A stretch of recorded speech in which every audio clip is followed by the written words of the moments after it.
Welcome back, everybody. So we are going to get started, and it's my pleasure to introduce Elizabeth Hill, Executive Director of the New Jersey Human Services Division of the Deaf and Hard of Hearing. Welcome. I just want to say a couple words about Elizabeth. Um, so, uh, Ms. Hill has 25 years of experience dedicated to expanding access for deaf and hard of hearing individuals, particularly children and families. With a career distinguished by accomplishments in various leadership, it has been marked by innovative program development, dedication to leadership, and advocacy for policies enhancing the lives of individuals with disabilities. She will be presenting Deaf and Hard of Hearing and Mental Health. And it's my pleasure to welcome Director Elizabeth Hill. Thank you, and it's a pleasure to be here. And please let me know if I need to speak louder or if I need to lean closer to the microphone. I'm open to feedback, so just let me know. I just want to start off, and I appreciate the introduction. I just want to start off with a little bit more information about me. I am deaf, and I was born at a time when there was no universal newborn hearing screening that typically happens in hospitals now. There's an automatic hearing screening test. And so it wasn't until the age of 5 when I went into kindergarten that I was noticed that I had a speech delay, and I was tested for my hearing. And then it was determined that I had a hearing loss, and I was fitted with 2 hearing aids. And so I was hard of hearing from age 5 until about age 13, did not know sign language, was born to a family that is hearing and did not know sign language like many individuals with a hearing loss. And then at the age of 13, I went to bed one night, woke up the next morning, and found that the little hearing that I did have was all gone. And so I became profoundly deaf, and hearing aids were no longer beneficial at that point. I still did not know sign language. Eventually, I went to Gallaudet University when it was time to go to college. I learned sign language at Gallaudet and spent the next 35 plus years profoundly deaf individual. And then 5 years ago, I got cochlear implants. And so I have 2 cochlear implants now, and I'm speaking for myself for this presentation, but I do rely on interpreters and I do rely on captions. So all of this to say is I just wanted to demonstrate just right off as soon as I started this presentation that even with one individual, you might encounter a diverse array of experiences just with one individual. So I'm going to dive into, if we can move into the next slide, I'm going to dive into just how diverse the deaf and hard of hearing community is. And I hope that my example helped demonstrate that on just a small level. And so why I really felt this presentation was so critical for mental health providers, it is my background. I was a mental health professional earlier in my career, but there are approximately 48 million Americans who are deaf and hard of hearing, and there's such a range of what that means to be deaf or hard of hearing. The communities are extremely diverse, and they face inequities in diagnosis, in treatment, and access to services. There are a range of experiences from those who have aging-related hearing loss. There's a product of getting older and losing your hearing, and we will talk about that. There are individuals who have moved here from other countries and are immigrants who are deaf or hard of hearing, and all of the layers that go into that experience. There are a subset of population who are sign language users, and that's an estimated between 500,000 to 2 million people who consider themselves having a primary language of American Sign Language or a signed language from another country, their native country. And like me, and I explained that I was born to a hearing family, 93% of individuals are born to parents who have normal hearing and do not know sign language right away. Of those parents who do learn sign language, the small percentage that do go on, the majority of them may know some sign language, but there's very few that can reach a level of conversational fluency in sign language. And all of that speaks to potentially when you have a provider-patient relationship, that information is really crucial to understanding the holistic view of the person, the range of their experience, what kind of hearing loss they have, their family background. Is it a hearing family that knows or didn't know sign language? Maybe they have a deaf family and they've had 5 generations of deafness in their family and all are sign language users. There's such a vast array of individuals. So it's really critical for mental health service providers, clinicians to understand deaf early child development and language access and how that impacts mental health.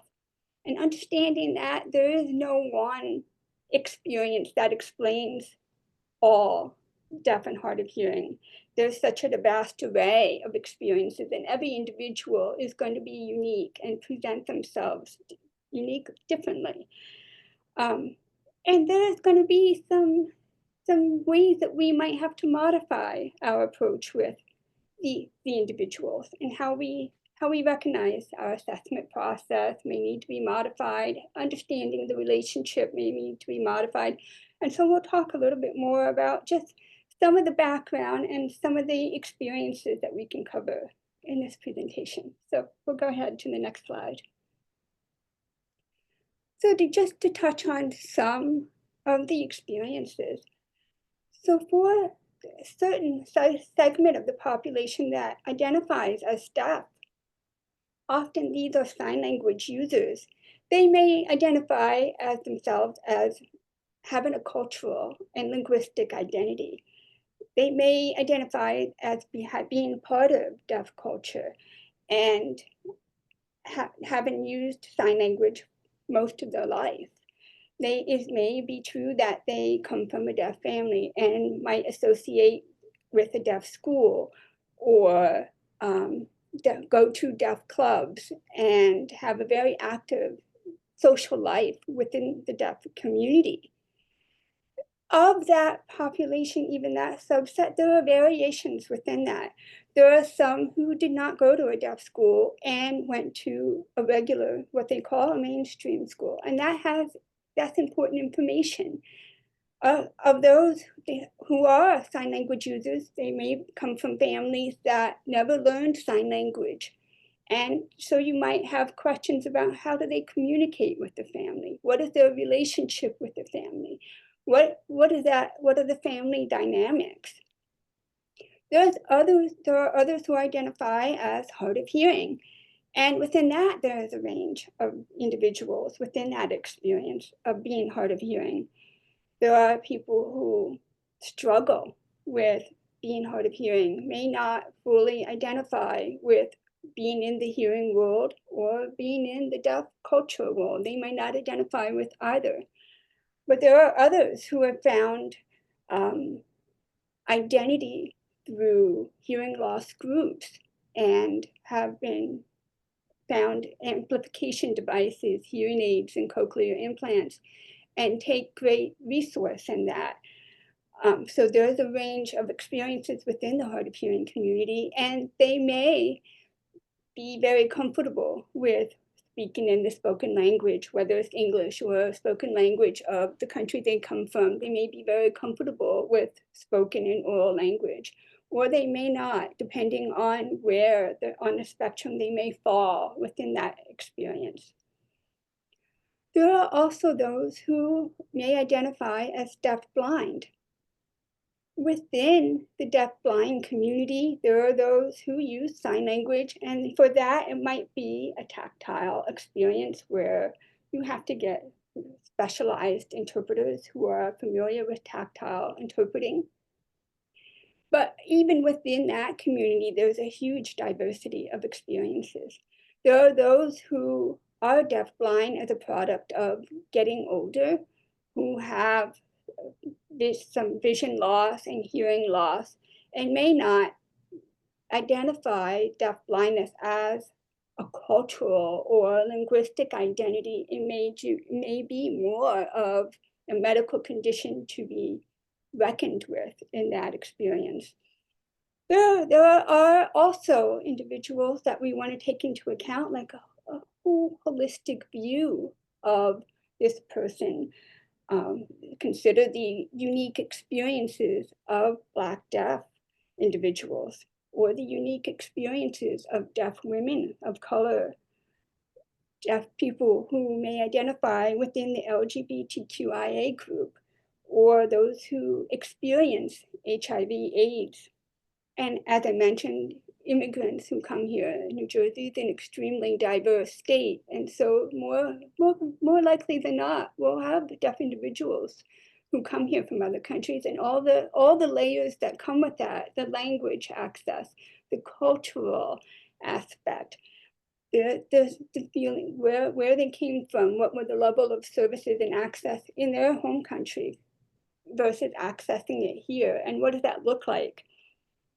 And there are also deaf individuals who have additional disabilities. Maybe they have cerebral palsy, or maybe they have a co-occurring disorder of intellectual developmental disability. And so all of those things have to be taken into account, and just have a holistic view of that person and where they come from and the diversity of experiences within the community. Next slide, please.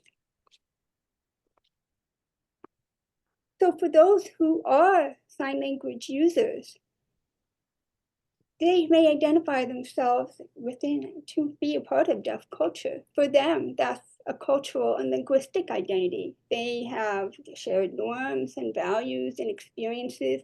It may be something that they might not need to talk about in a session with a mental health provider. It may be that deafness is not something that is a huge issue for them. It may be that they really do need to talk about other mental health issues that it could be, really depending on their background. It could be that as much as they identify with deaf culture, they still feel frustrated by lack of access or barriers in society, and those are real. Those are absolutely real.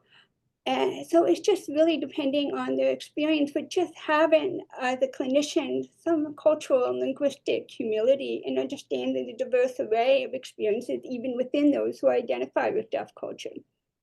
Two, there are a vast array of signed languages. I want to say there are at least 300 signed languages in this world. So not everybody will identify with American Sign Language. They may come from Mexico, and in that instance, maybe they use LSM, which is Mexican Sign Language. It really depends. So having that understanding of, even within that community, if they have a strong cultural and linguistic identity, they may still have a range of experiences. And they may not want to be fixed. They may not want the suggestion of getting a hearing aid or getting a cochlear implant. For them, that might not be realistic. It might not be something they desire. It might not be something they might not want to be fixed or cured. It might not even be beneficial. In some cases, like for me, hearing aids were not beneficial. They didn't work. My hearing loss was way too profound. And then for some individuals, cochlear implants might not work. So if there is no one size fits all, and there's no one technology that may be a perfect fit for everybody, or they may not even want any technology, just depending on their experience. So next slide, please. So for sign language, and for those who were born to hearing families who may not have known sign language in the home, for this subset of community members, English or the other spoken language of the home might be considered a second language. It might be that eventually they go to a school and learn sign language, or somehow sign language was taught. But because it wasn't a primary language in the home, it might be that they acquired the spoken language as a secondary language. Now, it could be in some instances where they don't have early language access, that they may not have mastery or have developed mastery of any single language. It may be that there is no one language that they have developed a strong foundation for, depending on what their early language access was between the ages of 0 and 5. So in those situations, I will talk about this in this presentation. In those situations, it might be that they have language disfluency. It might mean that they might not have mastery of any one signed language or any one spoken language that was used in the home.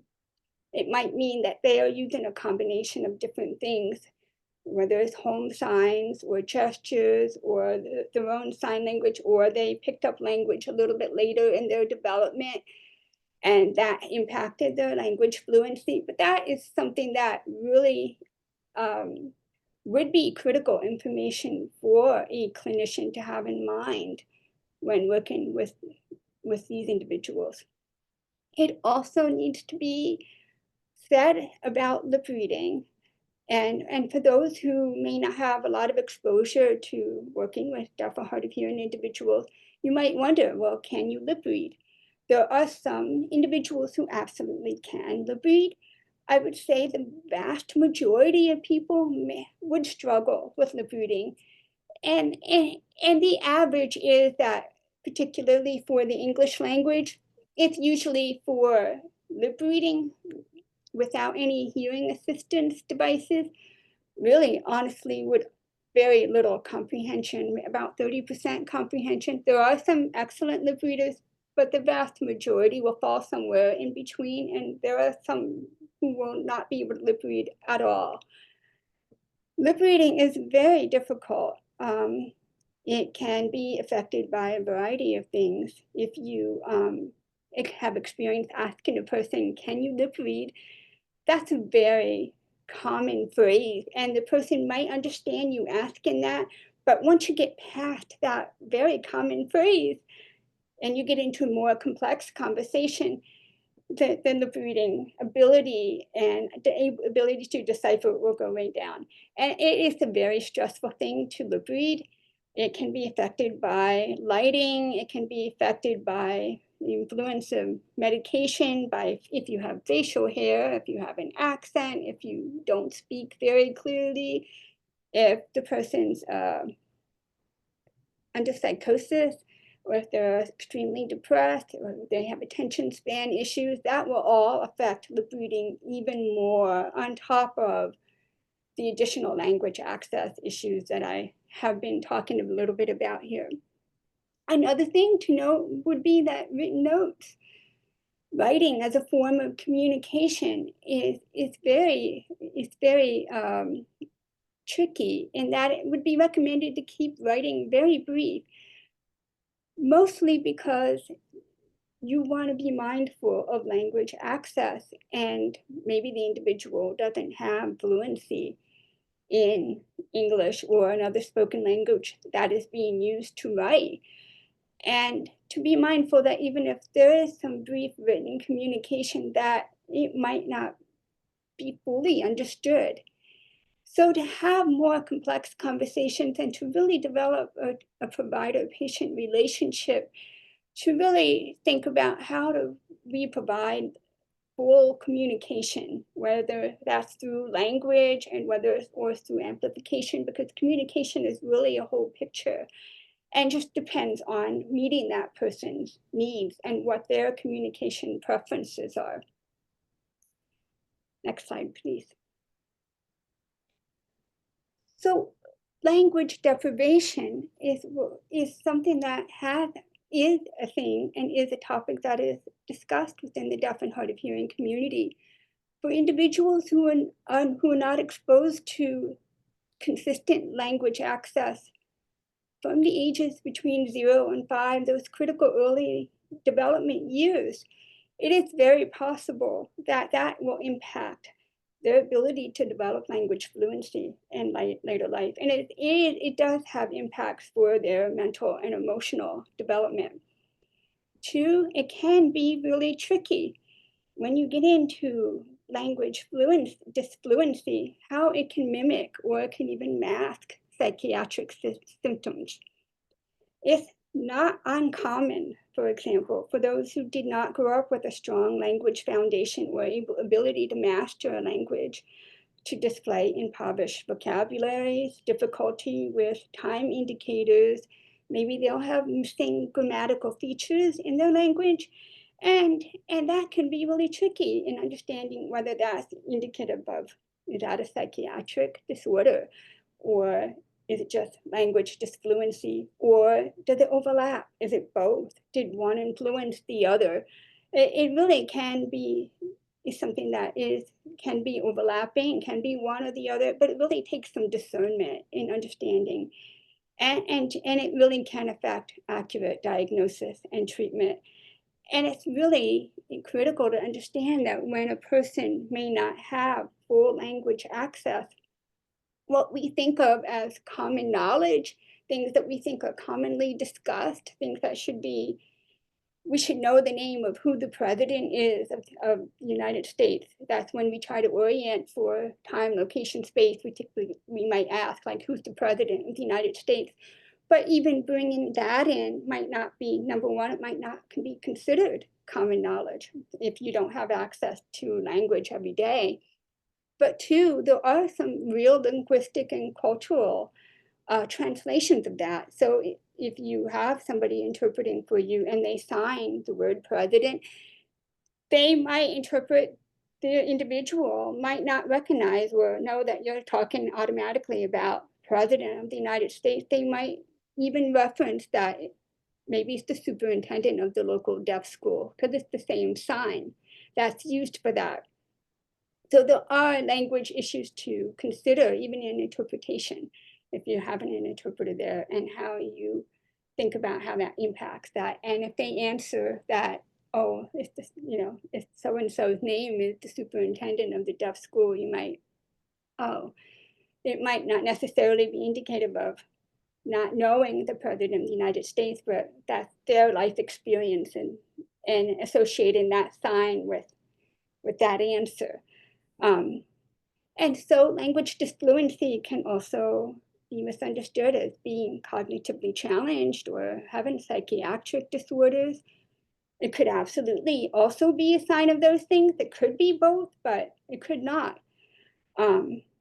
Also, sometimes some people with their signing style, there's differentiation. Some people are very animated on how they communicate and sign, and sometimes that can be perceived as aggressive, or it can be perceived as mania, but maybe it's not. Maybe it's just their personality and how they are animated and how they sign, because signing space does take up a significant amount of space. But it could also absolutely be aggressive on that side. It could be indicative of something more serious happening. So there's a level of discernment that occurs within the clinical session in determining that. Next slide, please. I just wanted to give a real life example. This was in literature, and I have the link here of just some of the layers that occur in a clinical setting. So for this case example, this was a 30-year-old Hispanic male. He's prelingually deaf. And what that means is he was born deaf prior to developing language. So in this case, he presented as, he was admitted involuntarily for bizarre behavior and delusions with a past diagnosis of schizophrenia. Upon interview, the patient endorsed delusions via written notes. However, after that interview was over, an ASL interpreter was later brought in, And when they did the interview again through an ASL interpreter, he was able to convey a linear and coherent thought process. So what that means when they were doing written notes, his language might have appeared to have delusions in it. Could that be indicative of his language exposure of his early childhood development? Could be bringing in the use of the interpreter helped to convey a different picture by showing he was able to have a linear and coherent thought process. So with the interpreter's assistance, the patient was answering questions logically. He reported that he had been diagnosed with schizophrenia as a teenager after having several interpersonal issues with his mother. His mother, Spanish speaking only, and he stated that she has never fully understood how to communicate effectively with him. He has been taking risperidone for several years, but was tired of continuing with the medication due to the side effects of drowsiness and weight gain, which he was never fully able to discuss with his psychiatrist. Again, maybe indicating language access and ability to access services with the psychiatrist. He reported that he was in school and learning a career. After meeting his girlfriend, he began to develop a sense of independence that he reported his mother disapproved of, and that caused an altercation that he reported his mother misinterpreted, which precipitated the admission. He continued to express in the interview that he was abducted by aliens as a child and could understand their language, but other than that, he expressed no other psychotic processes. He was observed for 2 days without medications and remained calm and cooperative, but was unable to participate in most activities due to limitations of interpreter availability. After a family session was completed, he was discharged home with plans to follow up with the community psychiatrist, and the diagnosis was changed from schizophrenia to delusional disorder upon discharge. So that case example I felt really helped just to give a little glimpse into some of the layers that are there, the cultural background, the language access, family, interpersonal relationships, having that communication barrier with one's mother and how that affects that. The difference between having an interview through written notes versus having an interview with access to an interpreter, it showed a different picture. And so to just have those different layers just with one case example.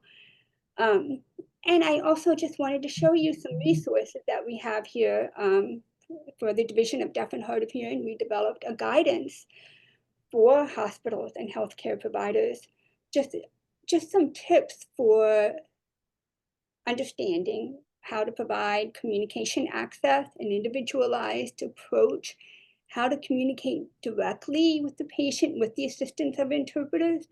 And so we just had just a nice communication toolkit, not a toolkit, but it's a guidance that's accessed here. So anybody can go on and get this guidance from our website. Next slide, please. There are some legal obligations to be aware of, and mostly this points to what we call primary consideration, in that we really want to give preference to what the patient or the consumers, what their needs are for communicating, whether it's an interpreter, whether it's an amplification device, such as a pocket talker, that may help them, whether it's any other captioning services might help for some hard of hearing individuals. Captioning would help.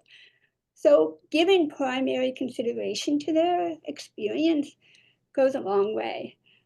We also created a simple guide to communication access that can be accessed here, as well as a guide for New Jersey Medicaid, because if you have consumers and patients who are on Medicaid, then Medicaid can reimburse for the use of, can provide the interpreters actually. So we have a guide showing you how to do that.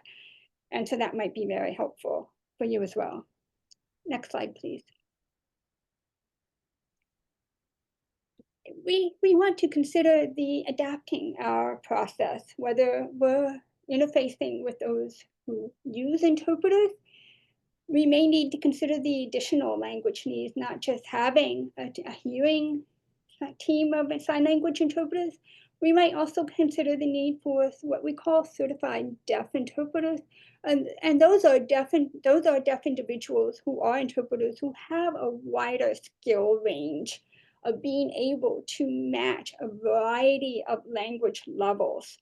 In other words, they will not just interpret from English or whatever spoken language there is to sign language, but they will also use visual, gestural communication.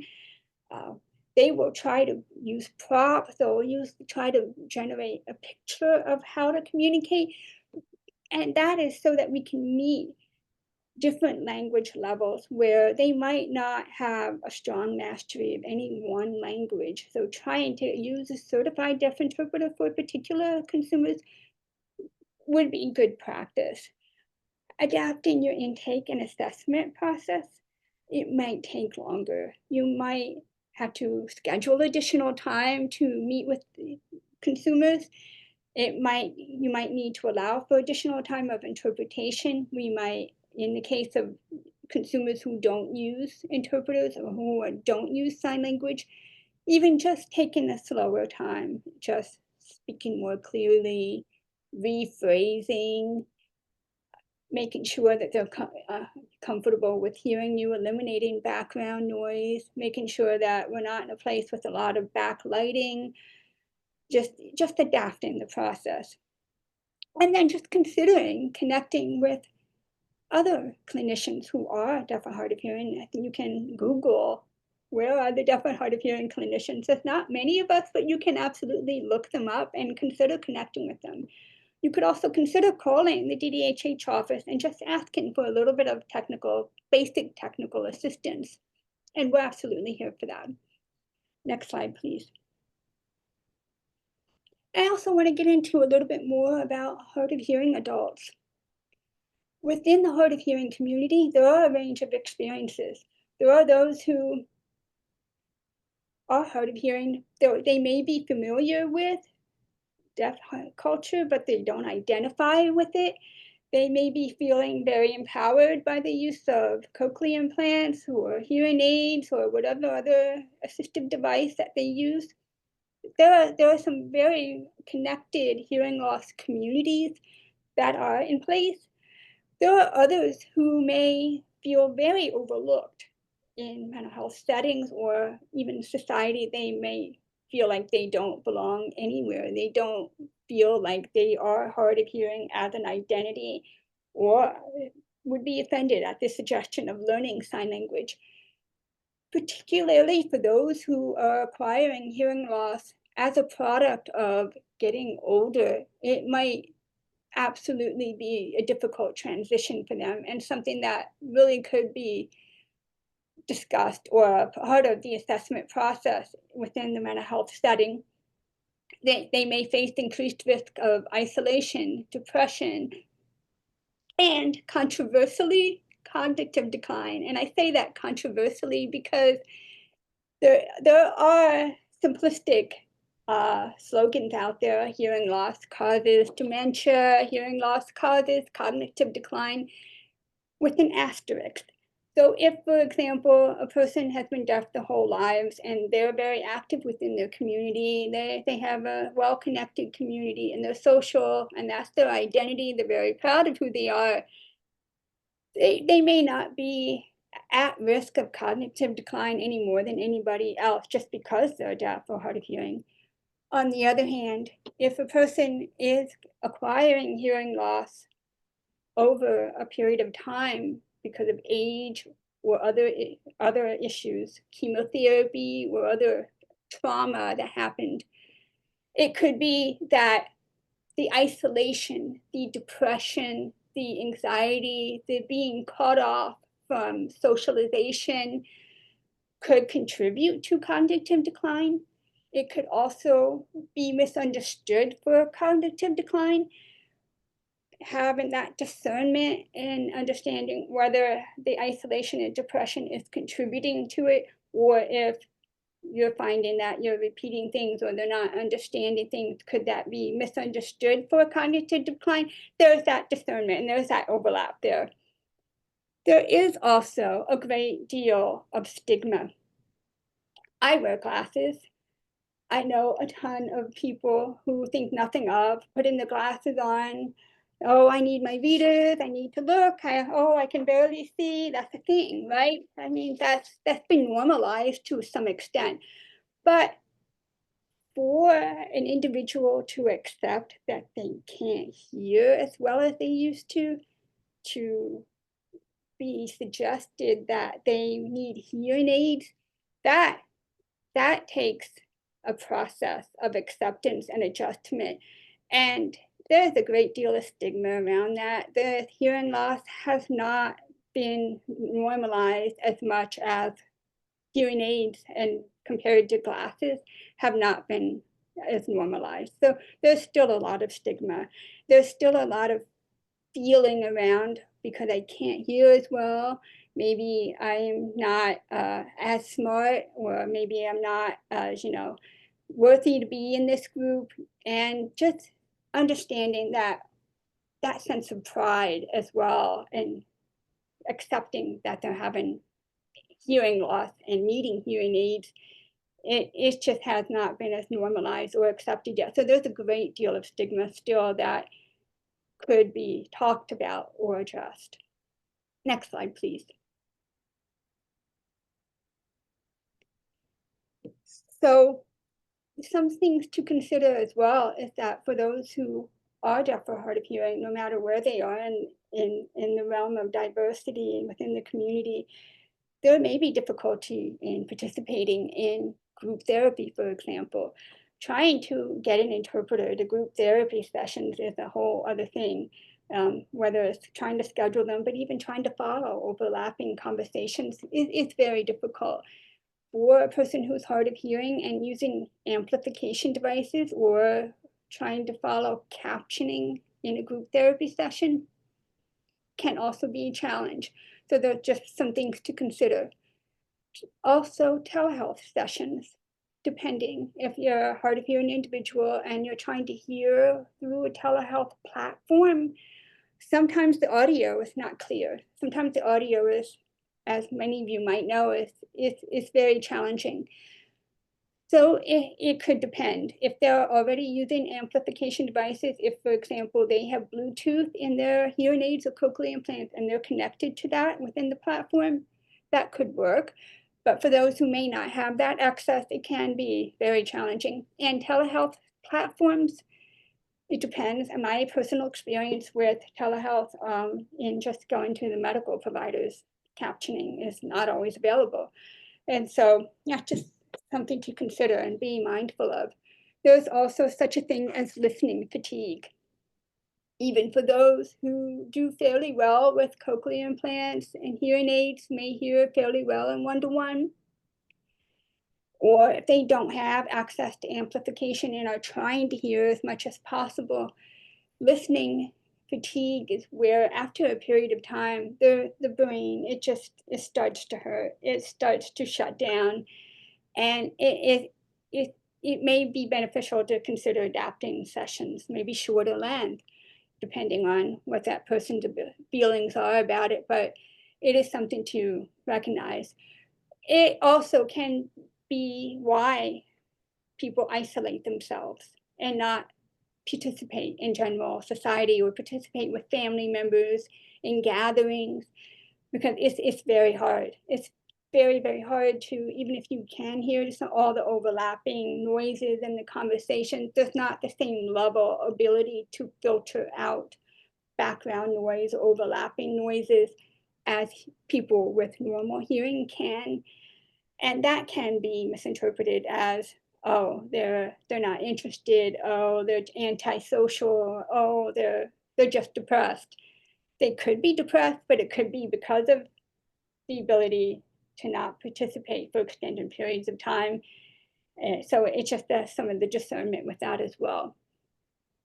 And also, they may not recognize that they're speaking loudly or they're shouting that they may not even know that they are. They may not even be able to hear themselves, and that can be interpreted as they're being aggressive or angry, but it might not be that nobody has told them, oh, we're not sure if you understand that you're shouting or you're speaking loudly. It could be that they just don't hear themselves at all. So that's something to consider as well. Next slide, please. So there are some amplification devices to consider as part of the relationship between provider and patient to talk about. What are your feelings about hearing aids, cochlear implants? Really depending on that person's background. If you get a sense that they may be open to that conversation, then that would be something to talk about. But like I said, but for some individuals, it may not be the cure or the fix at all for them. It really depends on the level of their hearing loss, their cultural and linguistic identity, what their early childhood experiences were. But there are options to consider for people who are comfortable with spoken language. There's something called Communication Access Real-Time Translation, that's CART, that provides captioning services. Also, there's speech-to-text apps for that will, if you talk, and then it will transcribe. So those are options for those who are comfortable with captioning. And then you just adjusting communication patterns. And like I said, maybe speaking slower, rephrasing, not shouting, but just being clear in how you're communicating and connecting. Next slide, please. And now I'm going to get into some resources that we may have. As I said, I'm from the Division of Deaf and Hard of Hearing. We are a state agency under Human Services, and it is our mission, the mission that is assigned to us to remove barriers and promote equity. And part of that is through education, awareness, and training. So what we're doing today. Next slide, please. These are some of the programs and services that we may have that may be of interest to you and any consumers that you're working with. We have assistive technology available through our equipment distribution program. So the consumers that are on low incomes and qualify for this program, have a New Jersey residency, they can get a variety of assistive devices. And that includes critical safety devices that are needed for the home. For example, a fire alarm, because a typical fire alarm only has an audio alert. So we provide fire alarms that have a visual strobe, so they can visually be woken up in the middle of the night for a fire, or just being alerted in general through visual means rather than through the audio means. We also have 2 hearing aid programs available to consumers and a language instruction program, and that is for children who are deaf, hard of hearing between the ages of 0 to 5. And we provide them with a deaf language associate who will teach them signed languages, visual language, in order to promote that language access between those critical early years and to prevent language disfluency and language deprivation. So that program we're really proud of.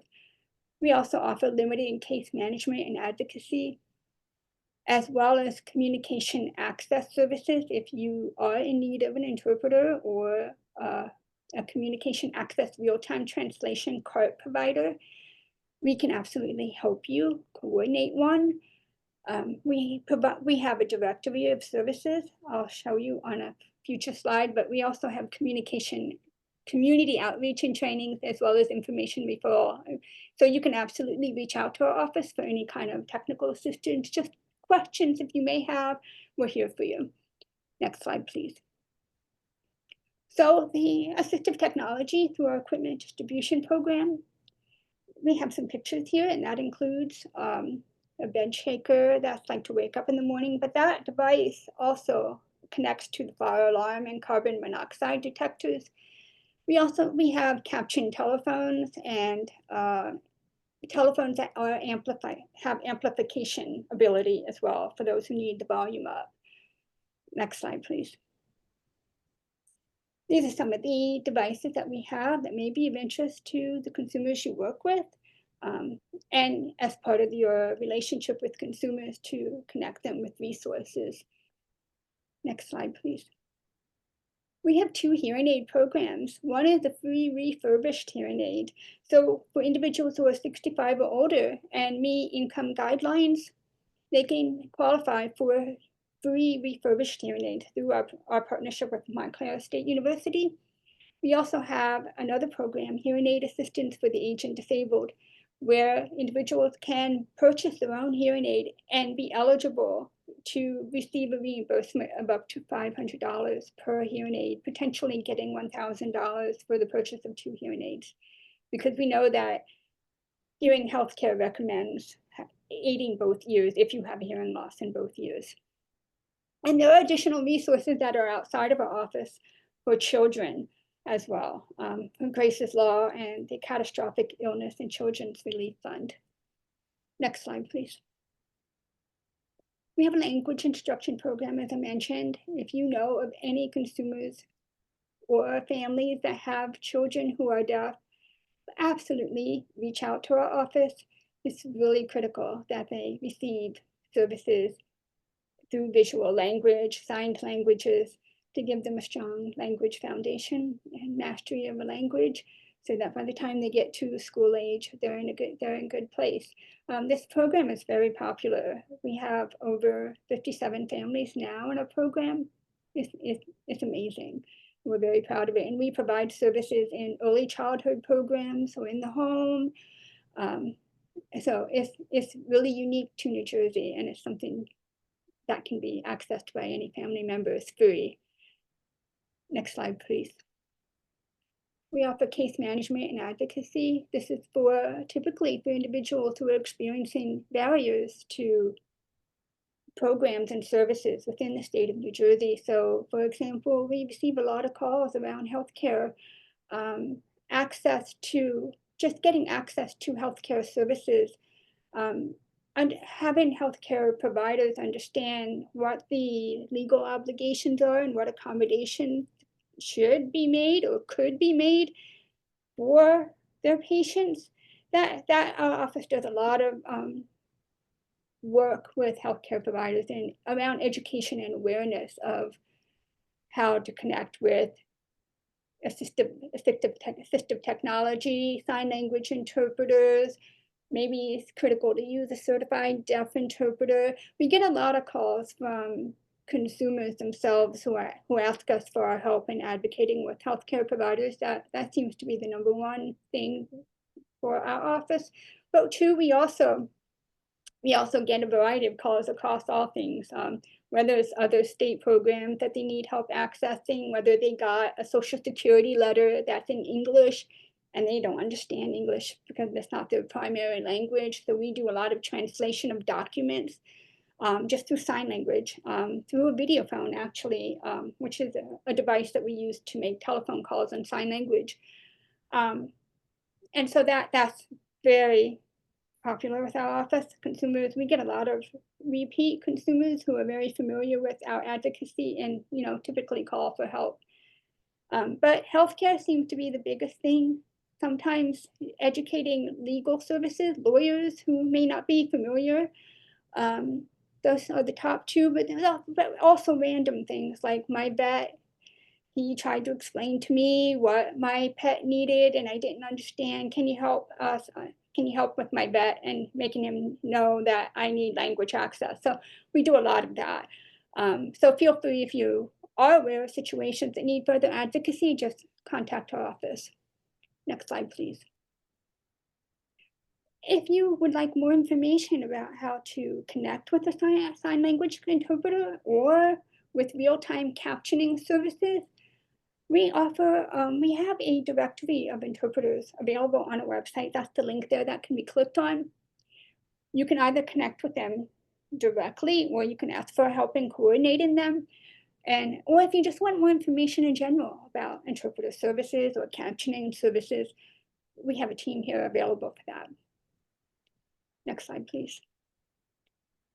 And we also absolutely provide technical assistance, a range of resources, and try to make information available in a language accessible manner to make sure that everybody in New Jersey who is deaf and hard of hearing has access to the same level of programs and services as their peers. Next slide, please. And so we, as part of this presentation, we also available for sensitivity training for any providers that are interested. It's free of charge. There's a training request form on our website if you're interested. And it's available to any entity or individual. Next slide, please. So just in closing, deaf and hard of hearing individuals, they face unique mental health access barriers. There's a lot of layers that go into discerning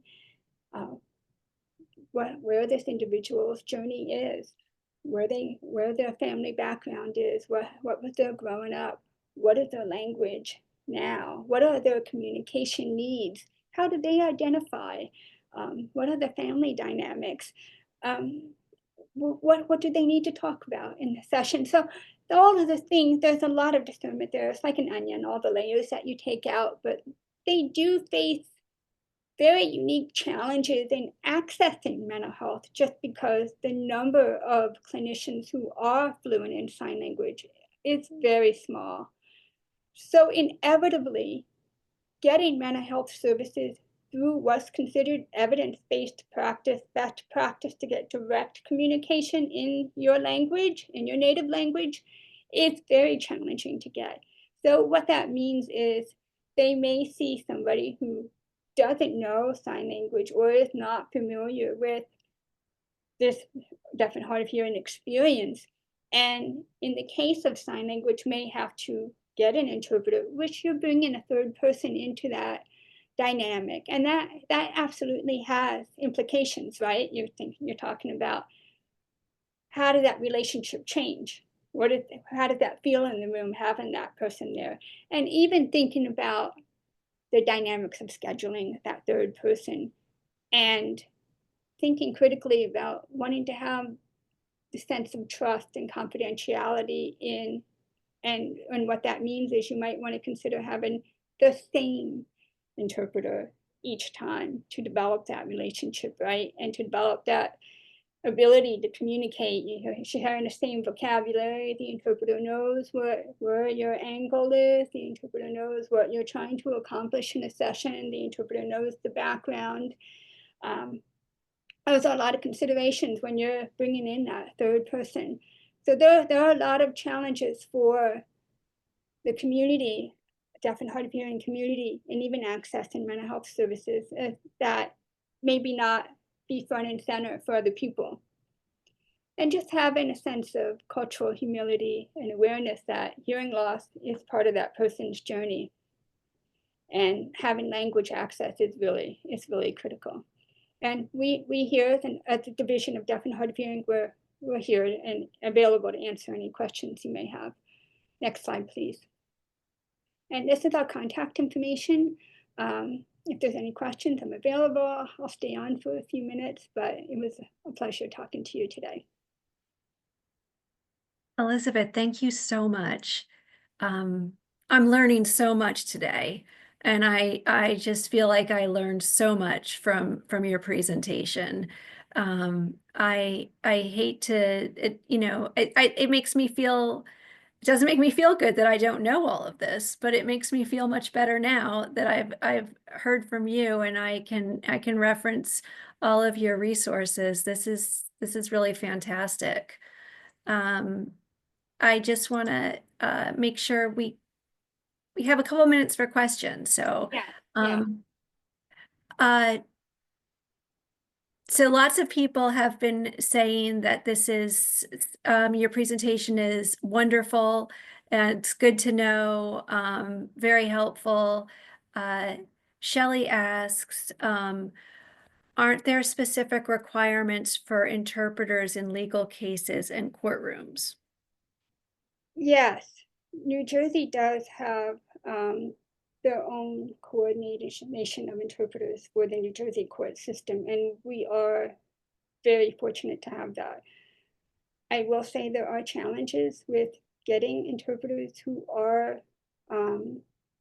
qualified to work in legal settings, mostly because of certification issues with the legal specialist certification. So the few interpreters that do work in legal settings, they are there are a few of them, and they are extremely valued because they're available. You need to get them. They're few in number. So yes, for legal settings, courtrooms, New Jersey has their own coordination of interpreters, and we would refer to them for that. Yes. Are there more questions? You can unmute and ask Elizabeth. I just wanted, Shelley, Elizabeth, I just wanted to thank you and your department because that's where I went to get our wonderful interpreters today.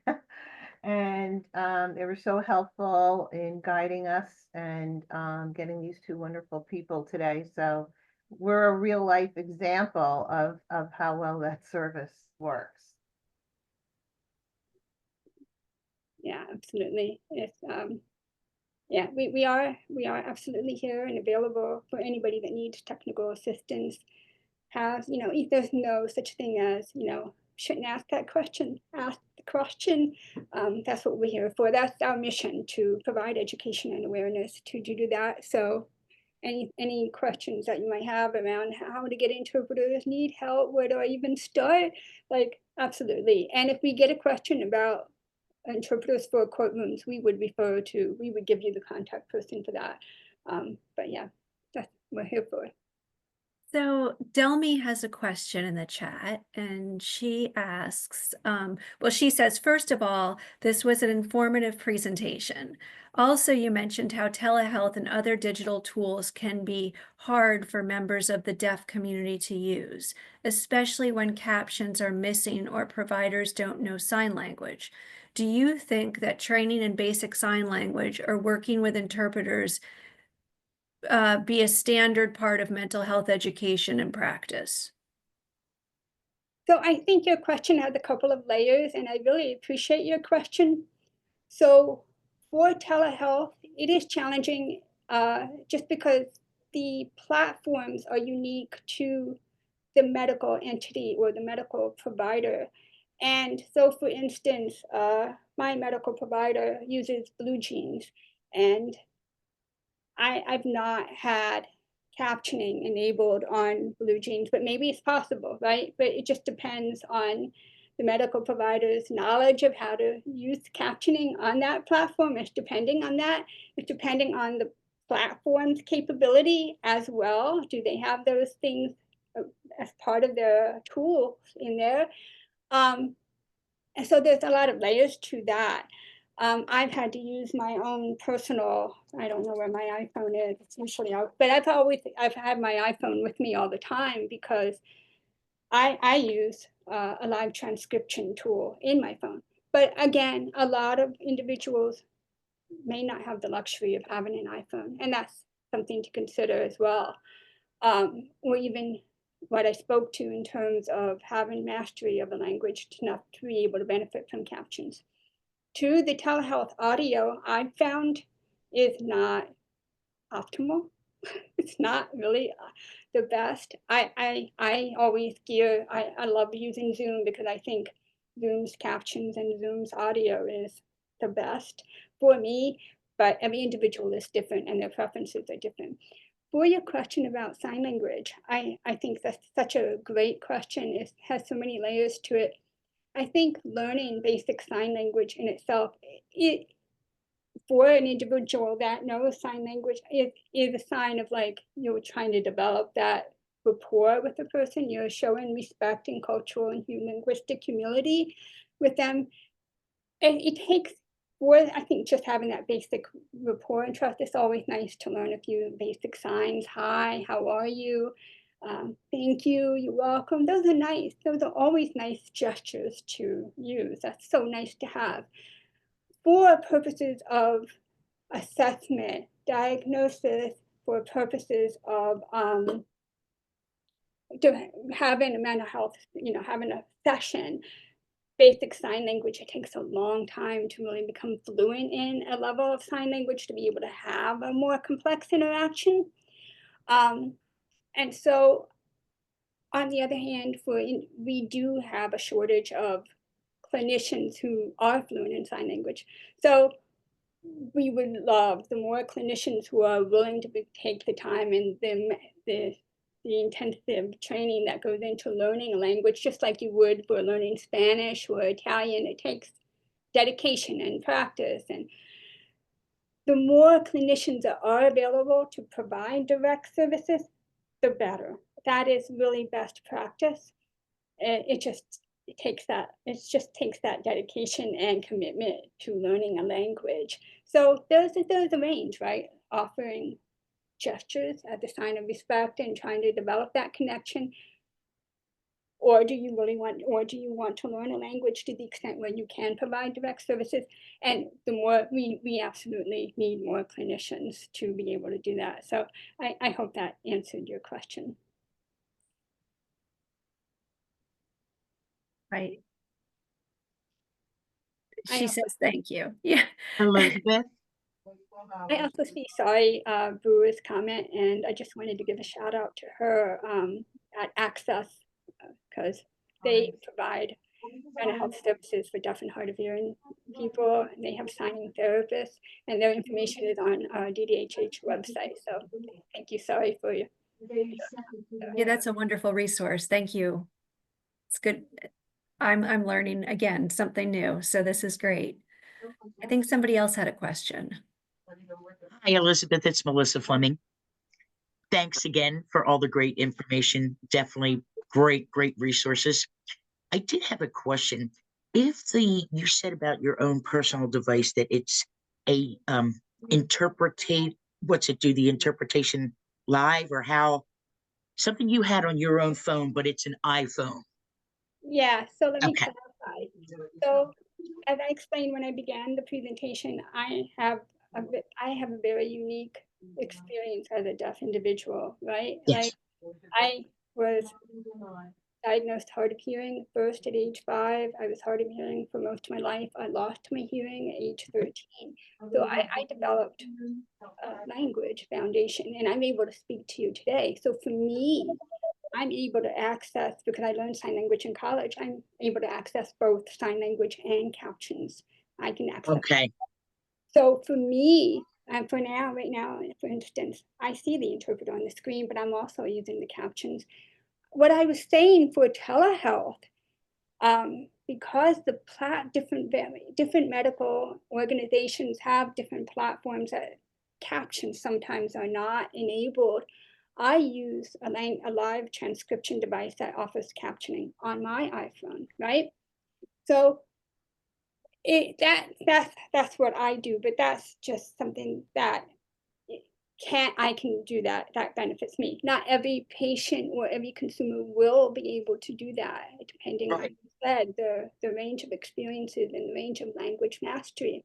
Now, there are for medical settings, there is something called video remote interpreting, VRI, which is, you might have seen that when you go to a doctor's appointment or a medical setting. You might see one of the nurses or other healthcare aide. They sort of drag in this cart with this screen and they call it Marty. I think that's the device that they use, Marty, and an interpreter will come up on that screen. That Wow. can be resourceful, but it also, there's limitations to that as well. And and again, there's layers to it. If a patient is comfortable using the Marty device, okay, but there may be some medical situations or mental health situations where the Marty device is not recommended. Because you really want in a mental health situation where you're a provider, you really want to make sure you're using an interpreter that you're developing that trust with, that standard of care with, that is qualified to work in a mental health setting. The person who is on the other end of the Marty device may not have had any experience working in a mental health setting. And we know how critical that is. We know how unique it is in a mental health setting. And all the layers that go into that assessment process, that discernment. So using the Marty device for a mental health situation, VRI, video remote interpreting, well, is not generally recommended. It can be good for like the brief interactions. Right. Maybe you're checking in or you're just having like a very brief conversation. You just want 5 minutes to, have an interpreter. That can be fine. Okay. My but question, sorry for the what I- long-winded answer. no, that's okay. I appreciate it, definitely. When a person maybe has the iPhone, does your office, are they able to help with the funds to get the live transcription if it would work for them? So How would if they didn't have an iPhone? yeah, so our equipment distribution program provides wireless devices for exactly that reason, Okay, for the communication access. And if they meet income eligibility, we provide iPhone, iPad, and Google phone. You can look on the website for what's available. But if they meet income eligibility, they can get these devices. And we put these devices, added these devices to the program for specifically that reason, because you need access to telehealth services or sure. emergency communications. Right. Absolutely, yeah. Okay. Thank you so much.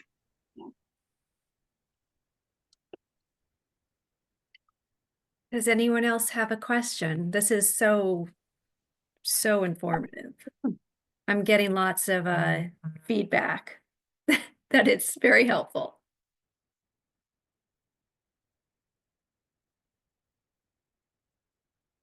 Oh, okay. So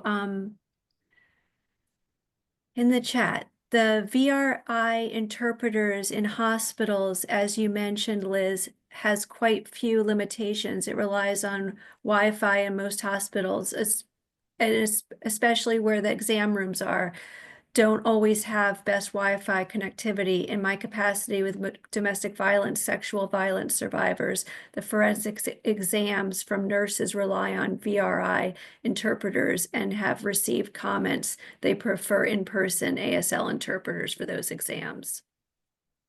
Yeah, absolutely. It has limitations. It can be a resource, but there's a variety of situations where we wouldn't want to use that. We would want to have an interpreter come in person. It can be used, for instance, to like just facilitate brief conversations until you can get an on-site interpreter. But yeah, there's limitations. It's a great technology, but there are significant parameters around its usage.